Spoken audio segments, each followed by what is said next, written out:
Tonight's topic is entitled Coping with Life During a Pandemic.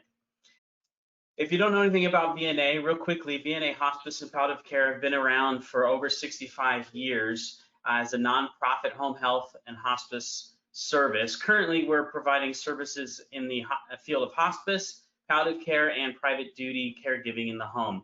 So if you'd like to get more information about the services that we do offer, please go to our website, vnasocal.org. And we also, as a part of what we do, I'm a part of the bereavement program at VNA Hospice.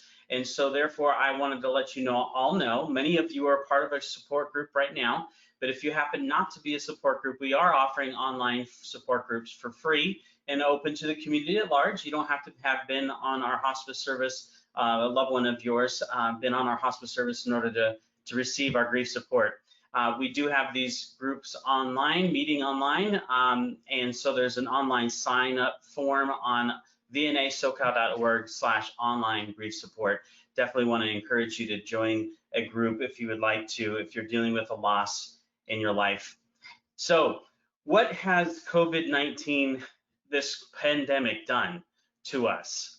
Well, I believe it's gripped us with a real experience of loss. We might not think of it as loss in the traditional sense. We haven't lost a loved one, maybe we have during this time. But we all have lost a certain sense of life being the way it once was. You know, death and non-death related loss is still categorized as grief, whether we have really thought of it that way or not. We don't have to have a loss of a person in our life in order to experience the feelings of loss and the feelings of grief. And one of the things that I am very aware of at this time is that there are a lot of losses that we are feeling during the pandemic itself.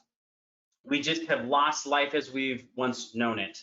It's kind of a new 9/11 type of experience. If you remember when we had the terrorist attack on 9/11, pretty much the whole world changed. The way we looked at the world, the way we experienced our life, especially in the airports, you know, going through security and all that, everything changed after 9/11. And I believe that's the same way that we're experiencing this particular pandemic, COVID-19. I don't think our life will ever be the same again. Now, that's not to be hopeless. I do believe we're going to get back to some sort of sense of normalcy, but it won't be the same as before. You know, I think restaurants, we're just going to have to be more clean and do a lot more cleaning in between patrons that go there. We're going to see airlines having to do a lot more sanitizing of their planes during in between flights and stuff. So we're experiencing school and education, everything has shifted and changed because we have this sense of reality of knowing that there is a dangerous virus out there and we're all dealing with it. And so many people have lost a lot of what they did in their life, activities that they were involved in. I know for myself and my children, obviously the school thing and also activities they were involved in, everything's shut down. People's livelihoods have changed. People have lost jobs. These are all things that causes a sense of loss and grief in our life. So we are now grieving the way that things used to be and will never be again. Another way of looking at it is we have lost our assumptive world. We have lost the certainty of everything that we've known to be true about our life and our life experience. We've lost the certainty of finances, many of us. We've lost the certainty of our own health and well-being. We lost the certainty of being able to be with friends and having family over and relationships. These are all things that we have lost because of this pandemic. Now, when we lose these things, we are going through a very difficult time of loss and grief. And one of the things I've learned about life in my short amount of years is that a person's past experience can either help them or that can hinder them with coping with the current crisis.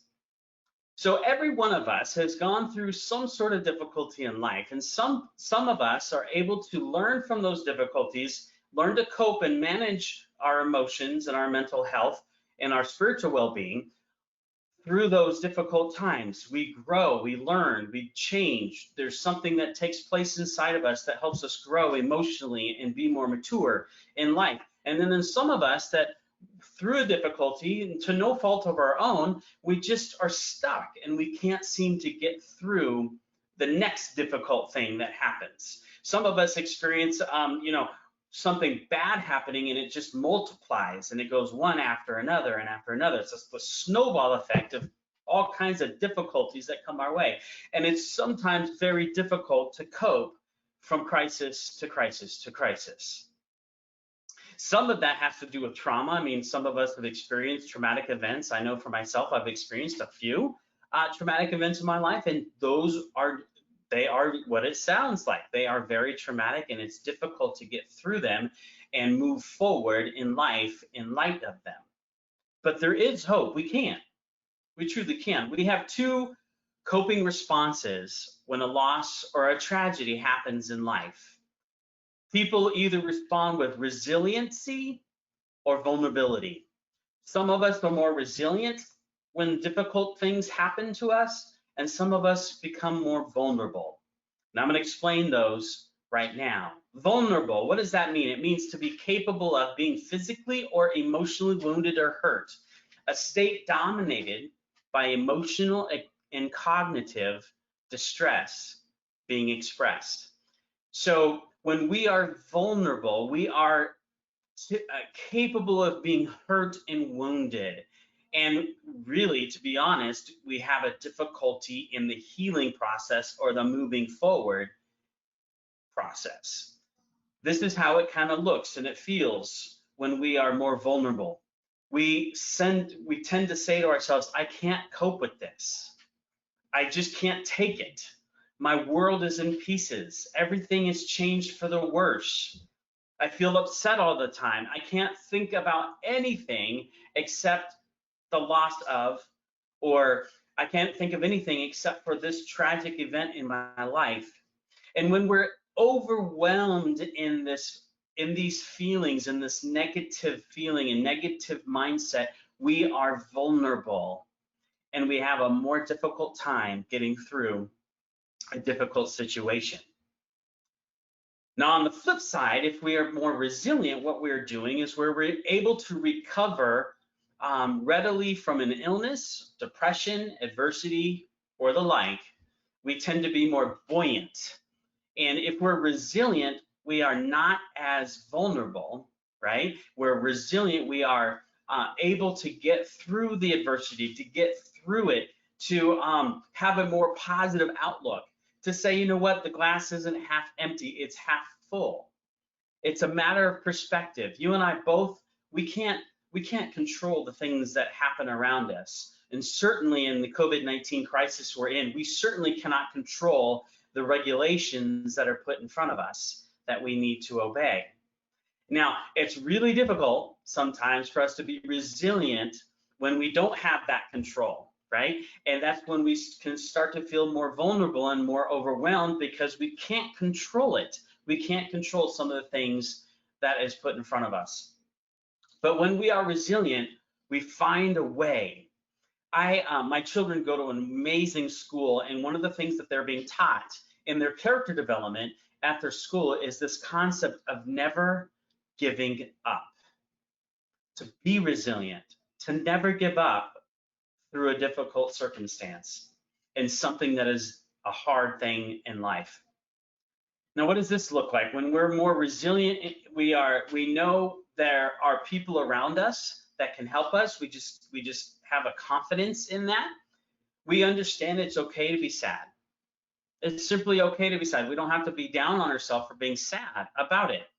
You know, a couple of weeks ago, I was driving in my car, and it was in July, and I was starting to have this desire to listen to Christmas music because I love Christmas music and I love Christmas time. And I remember listening to some Christmas music, and then it hit me. I started to have some tears well up, and the reason why it hit me emotionally is because I was thinking about Christmas this year, and that it's going to be different. It's not going to be the same. It simply can't be the same, because most likely we're not going to be fully out of this pandemic yet. at that time. And so Christmas is honestly going to be a very difficult time of year this year for many of us. And I was sad about it. And there for a few minutes, I was sad, and that's okay. But you know what? I know it's going to be okay. I believe I can cope with this. I believe that even though this time is difficult, I can get through it.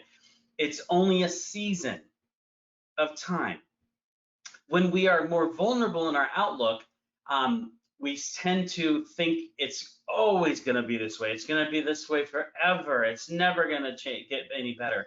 But when we're resilient, we're saying, you know what? It's only a season. It's only a season. It will get better. And we understand that it takes time to get over a loss. It takes time to get over a difficulty. It takes time to get over this sense of not being normal in life due to a pandemic. I want to introduce you to a lady that I met over the internet. Her name is Linda Matchin. She's a PhD professor of social work out in the United Kingdom in England. And she wrote this book called Working with Loss and Grief. And I read it a couple of years ago. And then I sent her an email and I asked her, and we engaged in conversation through email. And she taught me a lot through this book and our conversation about the difference is between being vulnerable and being resilient. And I want to share those differences right now. The characteristics, when you're vulnerable, you have a limited personal resourcefulness. You are inflexible. When a person has low self-worth, they just don't have any flexibility in life. They don't feel good about themselves. They just have a negative life perspective. A person that's more vulnerable or has an ability to be vulnerable is somebody that's more pessimistic in life and incapacity to make sense of loss. When we're in the middle of a loss or in the middle of a crisis, it's like we're in the middle of a fog. We can't make sense of anything. And when we're more vulnerable is when we simply cannot and do not have the capacity to make sense from it, to bring meaning out of it, to bring something good from it.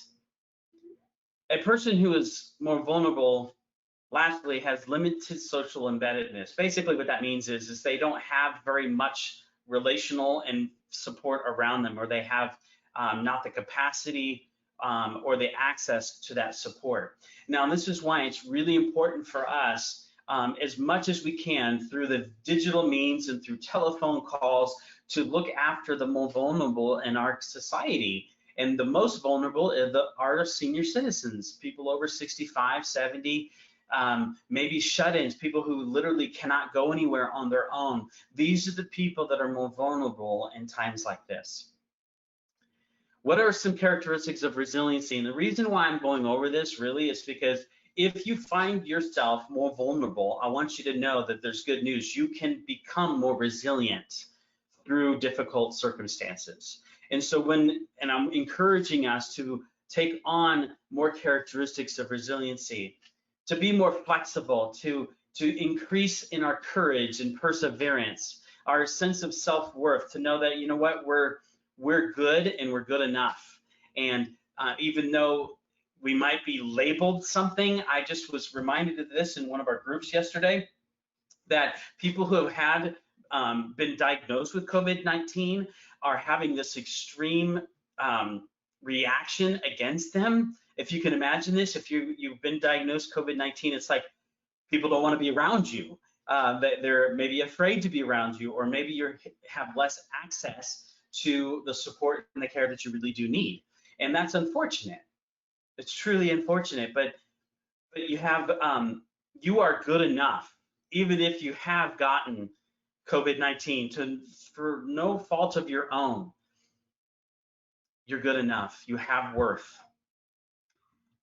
And with that, when you feel better about yourself internally, you can become more positive and more optimistic in your outlook in this life. And when you're looking at a pandemic the way we are now, I want us to think in terms of how can we make a difference in other people's lives. I'm going to speak about that a little bit more later.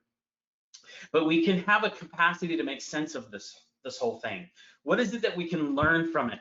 Many of us have been able to do some more inward introspectiveness to our because we're not able to do some of the other things that we're normally doing, and so we're sitting in our quietness maybe, and we're thinking about things, and we're wanting to grow and to learn.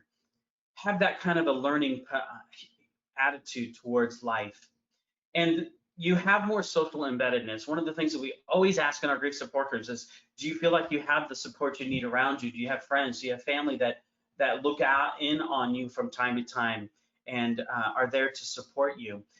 It's really important to have that kind of support to gain more resiliency in life. Another gentleman, another person I wanted to introduce you to is George Bonanno, and he's a psychology professor at Columbia University, and he wrote a book a few years ago, back in 2009, I think, The Other Side of Sadness, and he did a study nationwide in regards to how people respond in grief after having lost somebody in their life. And there's some really, really good news, and when I read this and I heard about him and I read his book, I was like, wow, this is a big deal, that it's good news that most of us have the ability to get through a loss on our own. We can do it.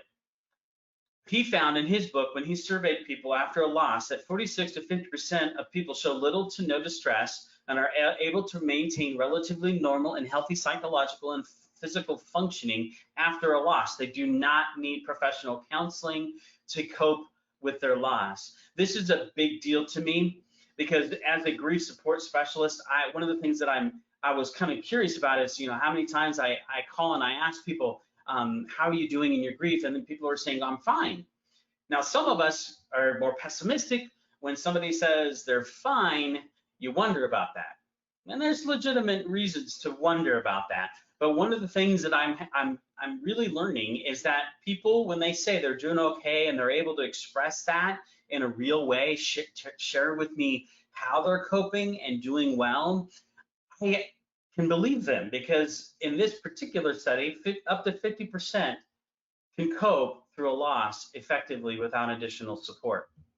Now, he refers to something called gradual recovery. I don't particularly like the word recovery after a loss. I believe there's healing after loss, because you'll never, when you lose someone or lose something, you don't recover them, but you can heal after that loss. And he said that 40% of people experience being able to move from intense distress to effective coping over time. And this could take up to 2 years after a loss. And some do this on their own, some do this with additional help, things like counseling and grief support groups and such like, educational resources, reading books, doing things to better their life on their own and with additional support from others. So the good news is most people do, between 46 to 50%, and then another 40% of people do recover after a loss. They can get through it effectively. Now, he leaves the last 10 to 15% of people that are chronically dysfunctional when it comes to being able to recover or heal after a loss. And he says they experience symptoms of acute grief for a prolonged period of time. And these folks are the ones that need professional therapy. And really, there is a small portion of our society that truly do have a difficult time getting through a loss, and it takes years and years and years, because the acuity level, what that means is the intensity level of the feelings of grief and loss stay with them for a longer period of time. But there is good news with that people can heal. So now, what do we do in a pandemic like COVID-19? As I mentioned earlier, there are things we simply cannot control. Things that are happening around us, the disease spreading, the regulations and the requirements from CDC and putting on masks and social distancing and all those things that are happening around us. We can't control that, but there are things that we can control amidst all of the things that we cannot. So that's what we're going to focus on right now. I believe that we can control our ability to be distant from others without being isolated. Being distant versus being isolated. I did not like, and I still don't like, whenever they say social distancing. I don't think that's a good way of expressing it. I think physical distancing is better, because we're trying to be physically distant from people so that we don't spread germs, but we don't want to become isolated. We don't want to become relationally distant or isolated. But unfortunately, we are. Many of us are. So we need to practice common sense safety measures, right? I mean, truly do what they're recommending. Physically distance yourself. Stay 6 feet apart from people. Wearing your mask. You know, I don't like wearing masks personally because it fogs up my glasses. I've even bought stuff to put on my lenses to try to be anti-fog, and unfortunately, they still fog up. So it's not a fun thing to do to wear masks, but you know what? It's necessary. And wash your hands. I mean, really, folks. I mean, that's just everyday common sense type stuff, right? I mean, it's the things that I keep trying to tell my kids to do. Now, because of COVID-19, guess what? They're actually washing their hands when I ask them to. That's a good thing. So, but really, wash your hands. And those of us in the world of healthcare, this is just drilled into us. And so I wash my hands all the time.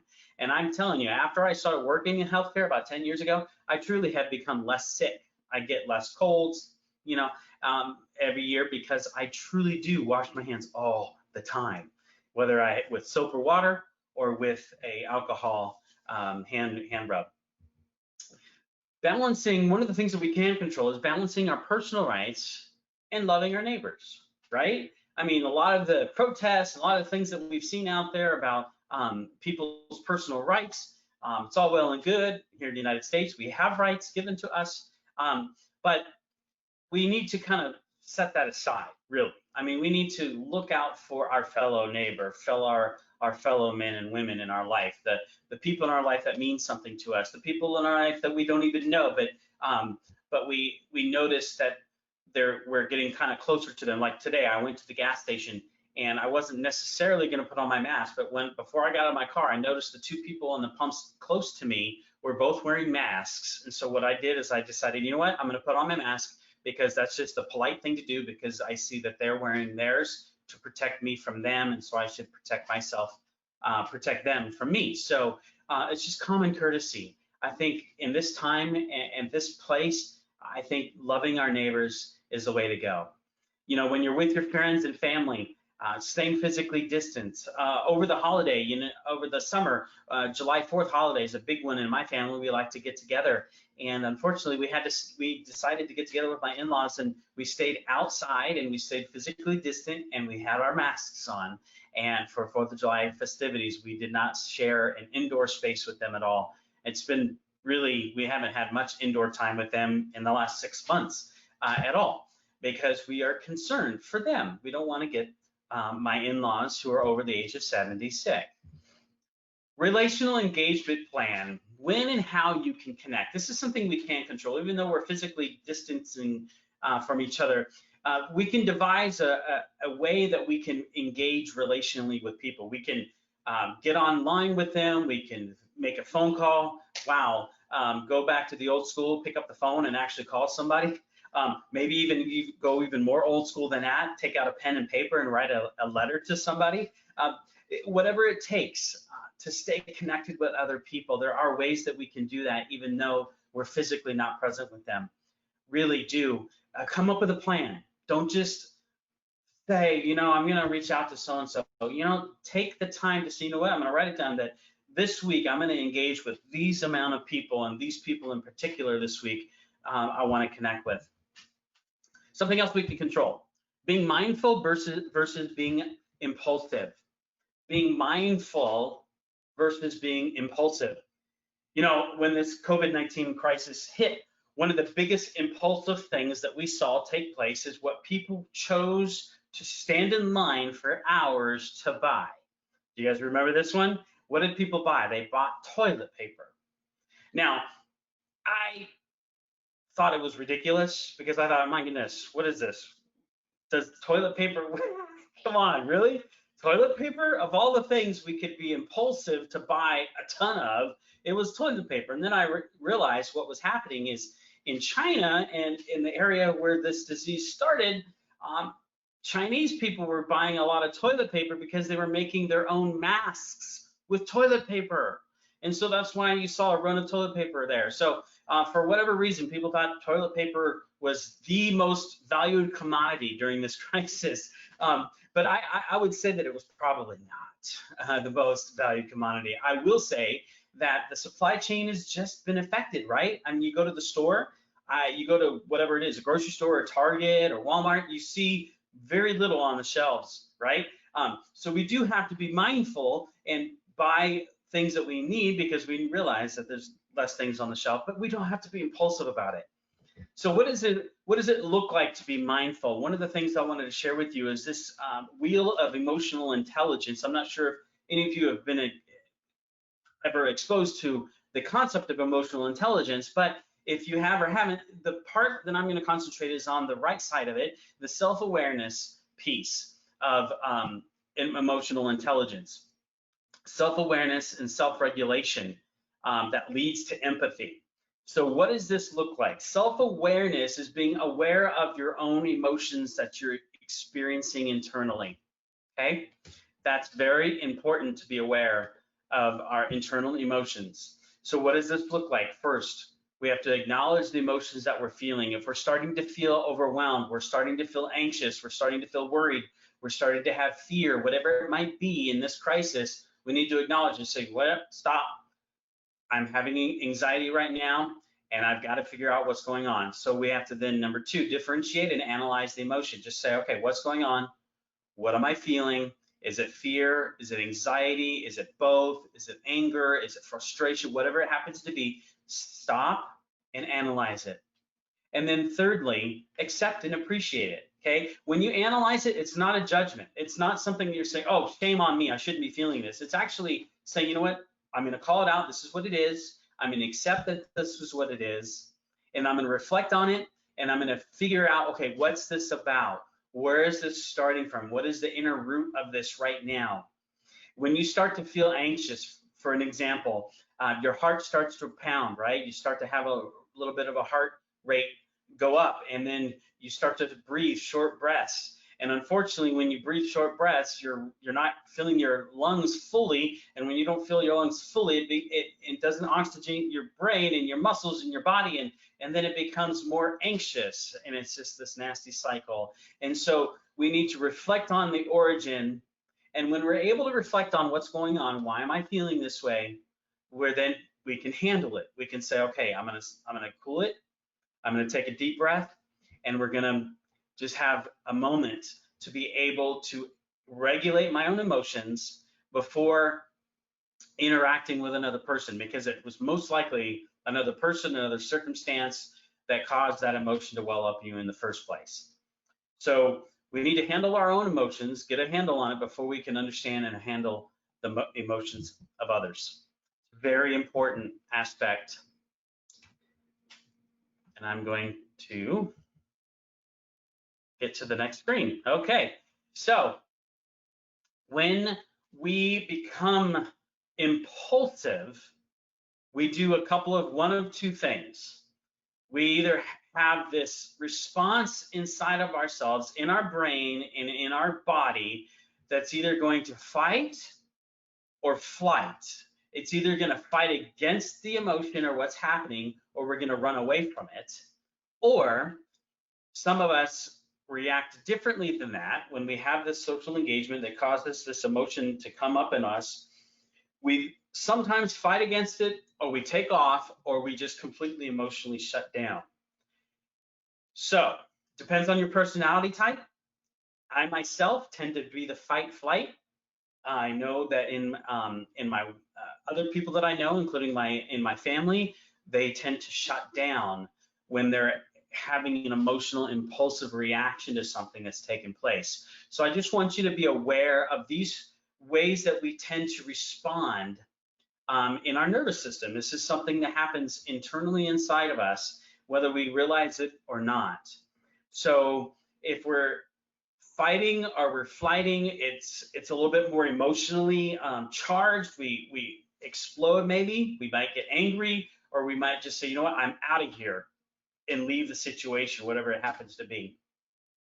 If we become overwhelmed with our emotions, some of us, instead of doing all of that and going outward with it, we cope with it by shutting everything down and getting very inward and very, and you just shut down emotion. I love these pictures on the screen because it really does show what we naturally do. That represents our impulsive reaction to something. So if we fight or flight, you know, we automatically, oh, we need to go buy a whole bunch of toilet paper. Or we say, you know what, who gives a rip? I don't need toilet paper and I'm not going to do anything, so I'm just going to forget it. It could be one of the two of those. Either one is what happens inside of us. So when we are having these kinds of emotions hit us, where we're having a hard time coping with a crisis or with a loss, I will always encourage everyone to take deep breaths, to practice deep breathing, to calm your mind, to calm your body down when you start to feel overwhelmed. As I mentioned earlier, those of us who are grieving the loss of somebody in our life, we tend not to breathe deep breaths. We tend to be very shallow in our breathing. And when that happens, it causes more anxiety. And as you're noticing, even in my speech pattern, I'm calming myself down because I tend to be a fast talker. So when I calm myself down, I start to have less of a rapid heartbeat, and I'm able to calm myself. And when I'm doing that, taking deep breaths, I'm able to reflect and do some self-awareness reflection about how I'm feeling in that moment. When we do that, we're able to cope with whatever feelings that we have during this pandemic. Another thing that I hope that really is helpful to kind of learn some of those things. I want you to feel free in your own life to practice some of that deep breathing, calm yourself down, and reflect. Another thing that we can do when everything else is out of our control is we can feel sad versus being depressed. We don't have to become depressed in a pandemic, but unfortunately, we have seen depression, and unfortunately, even more sad, suicides have definitely risen during this time because people fall into deep depression when they're not coping well through a crisis. And because people are fearful about going and getting help during the crisis, that is what's caused a lot of mental health and emotional health issues in people. And we have not learned to just feel sad, but we experience a deeper depression. It's okay to be sad, okay? It's okay to feel it. It's okay to feel disappointment. It's okay to feel that frustration. It's okay during this pandemic to have this normal routine of having sadness come. Maybe loneliness is a part of that sadness. That's normal to be down at times when you're dealing with a crisis such as a pandemic. And in those moments, it's okay to say, you know what, I'm going to attend to these feelings. I'm going to do that. I'm going to give myself time and space to feel it in order to heal it. Some of you have seen this, a lot of you have probably seen this, but I'm going to quickly go over the dual process model for handling and coping loss and grief, and to kind of apply it a little bit to this understanding of coping through a pandemic. Strobe and Strutt are two psychologists from Europe that came out with this in 2009 as a model for helping us understand what healthy coping looks like after a loss. And so they drew this diagram out, and I love it. And every time I share this, it really helps people. After we have a loss, we have loss-oriented stress in our life, and we have restoration-oriented stress in our life. We have loss-oriented stress. We have the intrusion of grief. We have the triggers that hit us when we're grieving.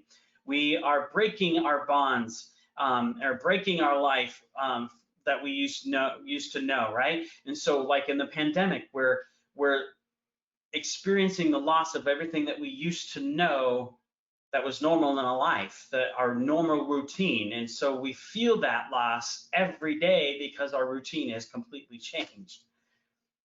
So that's what loss-oriented stuff is about, and the stress of it is about. It's about feeling that and being in that sadness, being in that disappointment, being in that loneliness.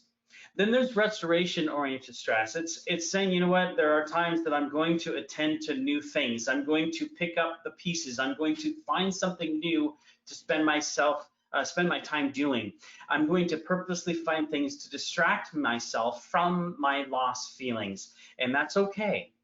So psychologists used to say that if we do anything to distract ourselves from our feelings of loss and grief, that is a wrong thing to do. And what we've realized over the last 30 or 40 years is that people who only sit in loss-oriented stress and the reality leads to clinical depression. It truly does. If all we're feeling is that loss-oriented stuff in our life.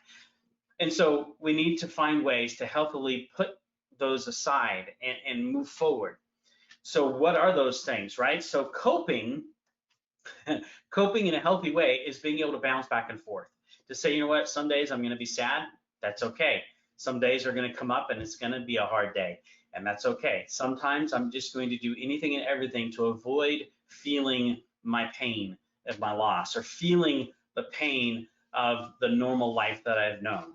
So it's okay to do that. So it's really important to understand that when we're going through a pandemic and life is different and we can't control a lot of things, we can control some things, right? And so we can say, you know what, today I'm going to do something I've never done before, man. It could be as simple as getting a puzzle and doing a puzzle for the first time. It could be, you know, a new hobby like that. Just say, you know what, I'm not going to stay depressed. I'm not going to stay down. I'm not going to allow this pandemic to make my life nothing but horrendous and filled with sadness and lots of hope. Okay, so I want you to understand it's okay to be sad, but it's also okay to pursue not being sad all the time. Which leads me to our final thing that we can control. We can be hopeful and not be discouraged.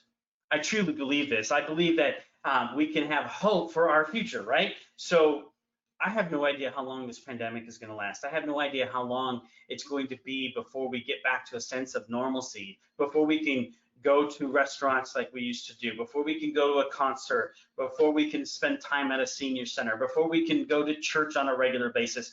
Whatever the things that you normally do, I have no idea.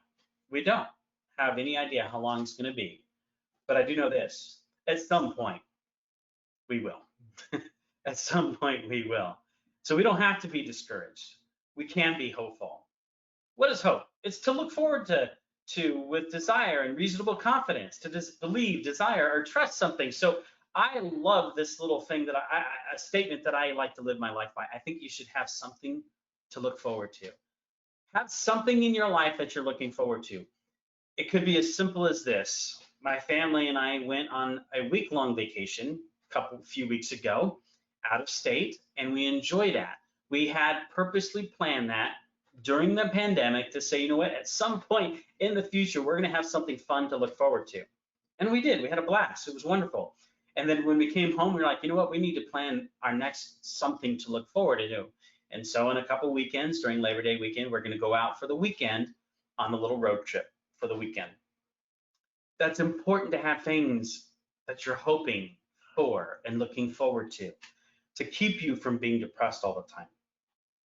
I heard a pastor say this recently, and I think it's wonderful. And he said, we need hope to cope. I mean, really, that is a wonderful little statement. If there was one little thing that I would have you take away from our talk tonight, is that we need hope to cope.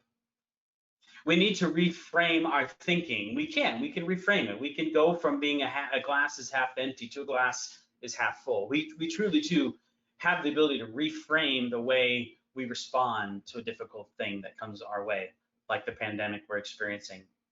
And like I said before, find something to look forward to. Find something to look forward to. Something practical for us to consider. Limit your exposure to the news media. If you're like me, you enjoy watching the news at night. But let me tell you, during the pandemic and during all the craziness that's happened in our country and around the world, watching it all the time and being exposed to that all the time is very numbing, first of all, and second of all, it can be very depressing. So please consider limiting how much of it you actually watch. Engage or re-engage in spiritual faith practices in whatever way that you possibly can. If you're a person of faith or not a person of faith, but you have a spiritual side of your life, please find a way to engage that during this time as much as you possibly can, because that also encourages us and brings us hope when we engage those things. And then lastly, I would like to encourage you to ask yourself, what can I do to make a difference in the lives of others right now during this pandemic? What can I do to make a difference? As you might imagine, I ask that question a lot of myself. What can I do to make a difference in the lives of others? And that's actually how I came up with doing these little webinars from time to time, once a month, because I'm like, you know what, there's something that I can do to contribute to the lives of others, even from my own office space at my home. So it is possible. It is very possible for you to make a difference in other people's lives. If that's just writing a handwritten note of encouragement, getting on the phone, doing good deeds, doing something for a shut-in that can't shop on their own. I know people that have been doing that during this crisis time. It is wonderful. There are ways for you to give back and contribute. So in conclusion tonight, let me just encourage us with these final thoughts. Be physically distant, yet not isolated. Be mindful, self-aware of your feelings. Be hopeful. This won't last forever. Be resilient. You will make it through this time. I really appreciate you attending our webinar tonight. If you have any questions, please don't hesitate to email me. If you need help with anything, we are available. We do have these grief support groups that we are running right now online. And even if you haven't lost a loved one and you want to join in because you're having a difficult time with the pandemic, we are open and willing for that. Much of our conversations in our support groups right now have everything to do with this topic, coping with life during this pandemic. Thank you so much. Take care.